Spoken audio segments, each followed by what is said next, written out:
Muy buenos días. En el día de hoy hablaremos acerca de la frecuencia cardíaca.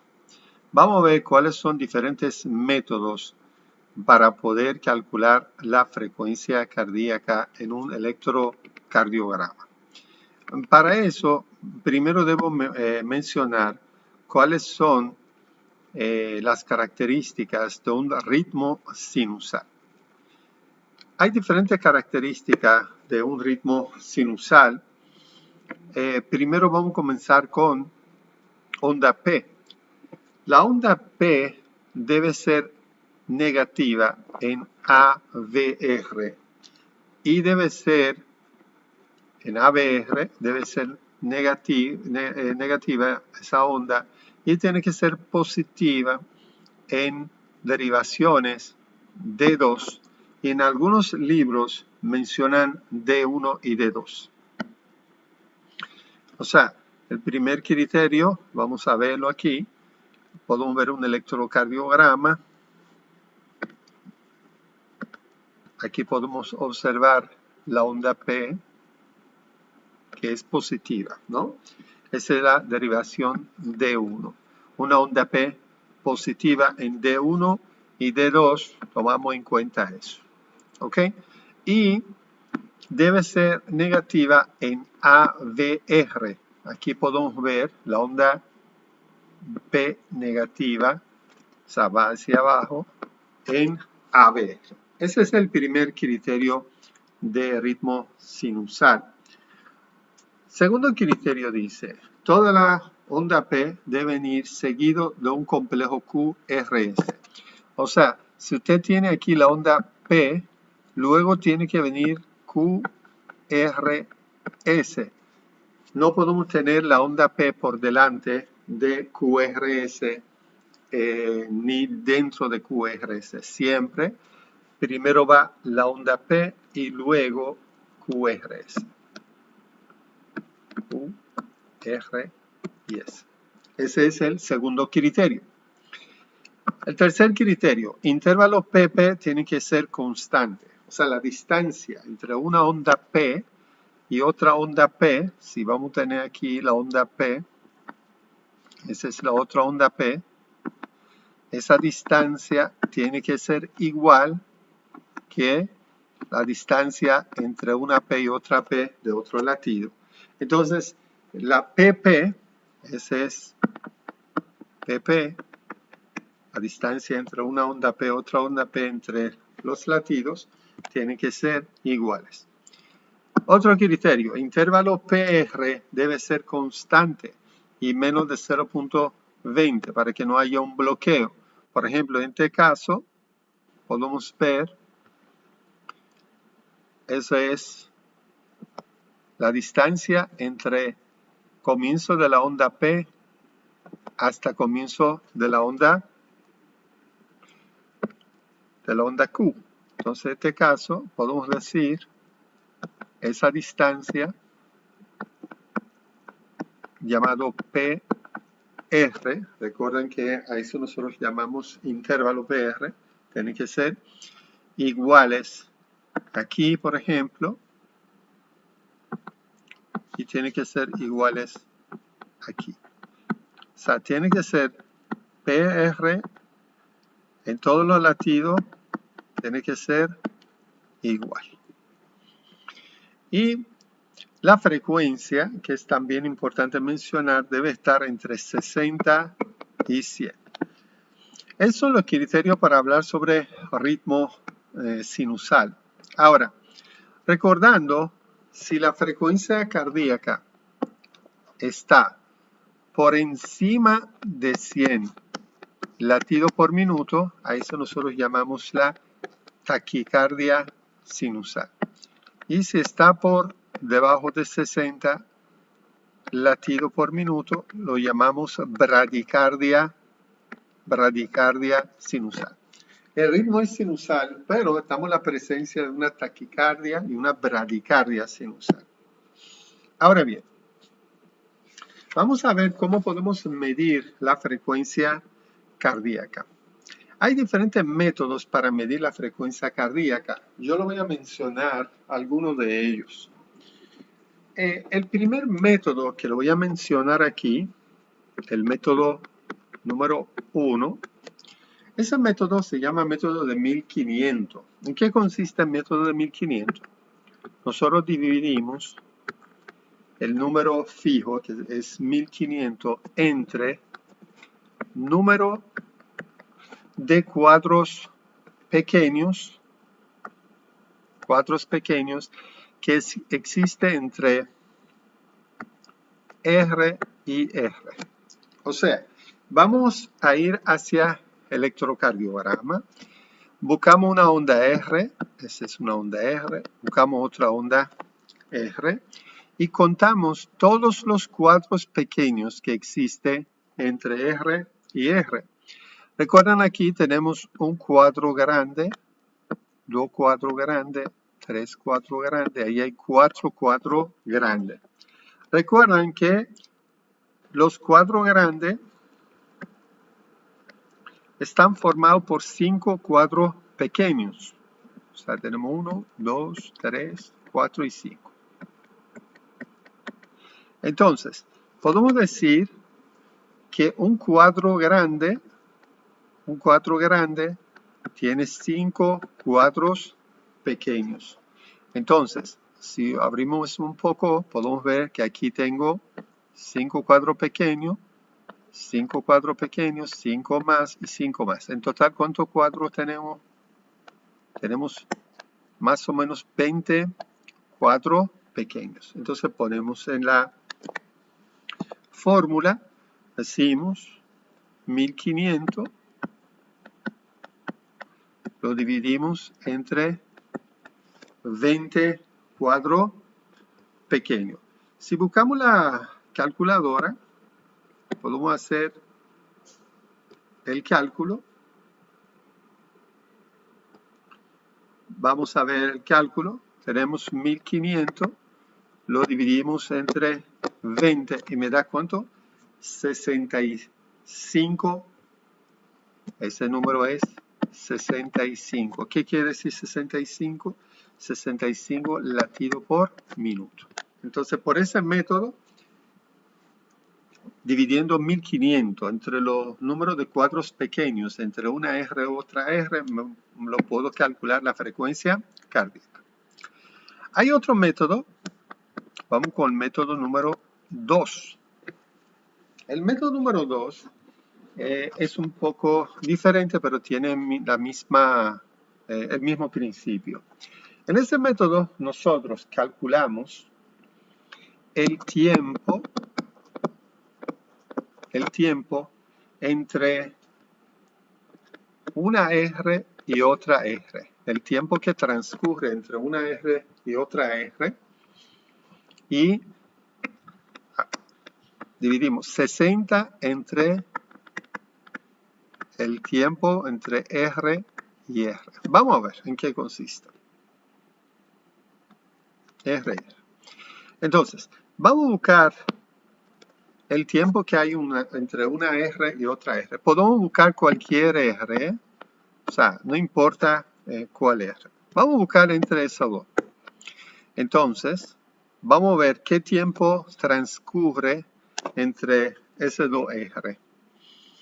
Recuerden que aquí tenemos un cuadro grande, 2 y 3 cuadros grandes. Cada uno tiene 5 cuadros pequeños. Y aquí tengo 1, 2, 3, 4 pequeños. Y también tengo 1, 2, 3, 4 pequeños. ¿Qué quiere decir? Que 1, 2 y 3. Eso quiere decir que tengo 6 cuadros pequeños más 15. O sea, 15 cuadros pequeños más 6, me da 21 cuadros pequeños. ¿Ok? Vamos ahora.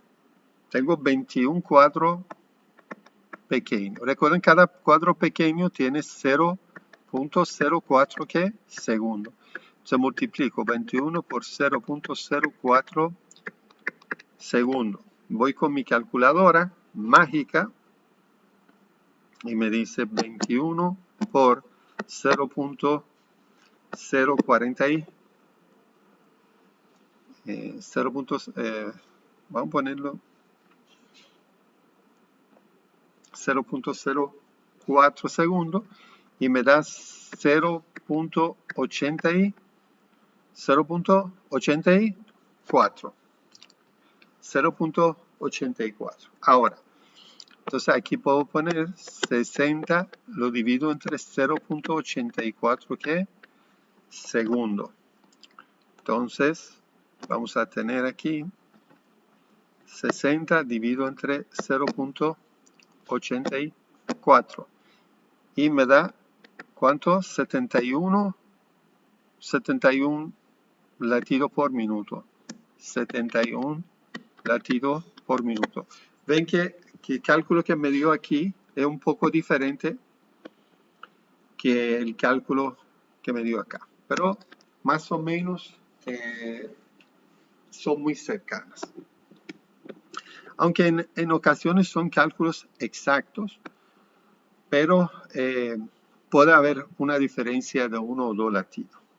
Recuerden que entre una R y otra R puede haber diferencia aún por respiración. O sea, cuando el paciente respira profundamente, puede producir una diferencia entre una R y otra R en cada respiración. Por eso que es esa diferencia. Pero no es tanto, ¿no? O sea, más o menos de 3-4 latidos.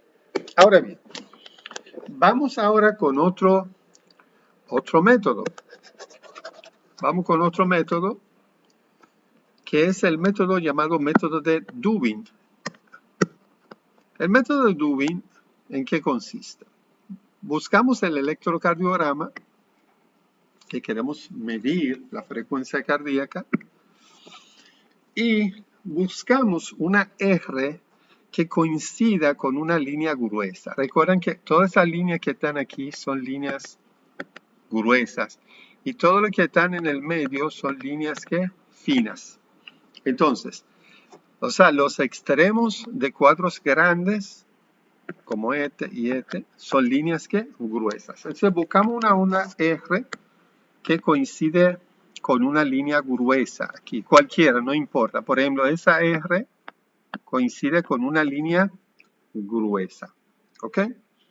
Ok. Ahora, agarramos la segunda línea y ponemos un número 300. Es un número preestablecido. Entonces ponemos el 300. Entonces el segundo ponemos 150. Lo que sigue es 100. Lo que sigue es 75. Ven que ese R casi coincide con número 65. ¿Ok? Pero cae un poquito más hacia acá. Quiere decir que está más o menos cercano a ¿qué? A 75 y un poquito menor que 75. Otra línea, tenemos que poner número 60. O sea, si esa R cae aquí, los latidos son 60 latidos.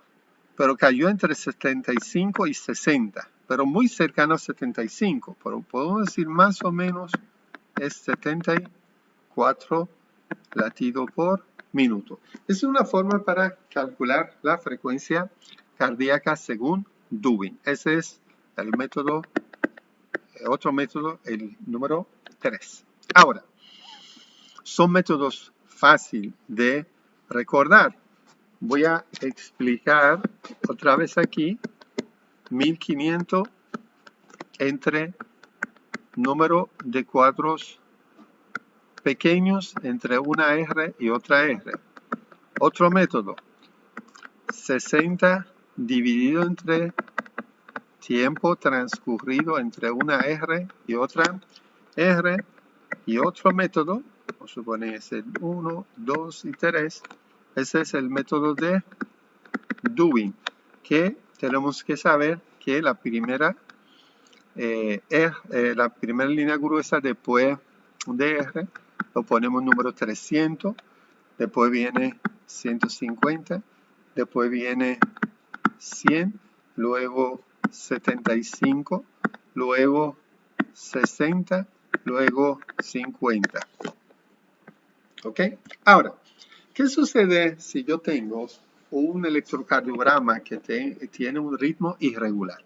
Por ejemplo, en este caso tengo un ritmo irregular porque la distancia entre R y R, B, no es igual, o sea, no tiene criterio de ritmo regular. Además, no está presente la onda P, o sea, ahí no podemos ver onda P. Ese es un electrocardiograma de una fibrilación auricular. Una fibrilación auricular. Vamos a ver qué hacemos en caso de una fibrilación auricular o un electrocardiograma que no tiene ritmo sinusal. ¿Cómo medimos la frecuencia cardíaca? Para eso le voy a enseñar dos métodos en caso que haya un ritmo irregular. El método 1, ¿en qué consiste? Buscamos 15 cuadros. 15 cuadros grandes. Recuerden que cada cuadro grande tiene 5 cuadros pequeños. Buscamos 15 cuadros grandes y contamos número de R que existe en ese espacio. Ese espacio de 15 cuadros grande. Y lo multiplicamos por 20. Y eso me da la frecuencia cardíaca. Vamos a ver. Vamos a suponer que yo tengo aquí mi electro. Esa es una derivación D2. Se llama dedo largo porque es una derivación de dedo que sigue mucho tiempo para nosotros poder detectar esas irregularidades. Ok, buscamos la derivación D2 y encuentro, por ejemplo, una R. Podemos usar cualquiera. Vamos a suponer que es, buscamos esa R, ¿ok?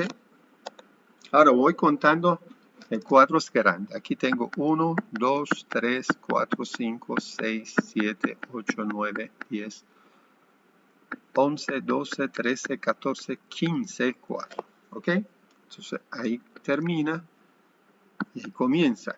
Y voy a ver cuánto R tengo. Tengo 1, 2, 3, 4, 5, 6 R. Si tengo 6 R, en 15 cuadros grandes, 6 por 20, ¿me da cuánto? 120 latidos por minuto. Esa es la forma de contar.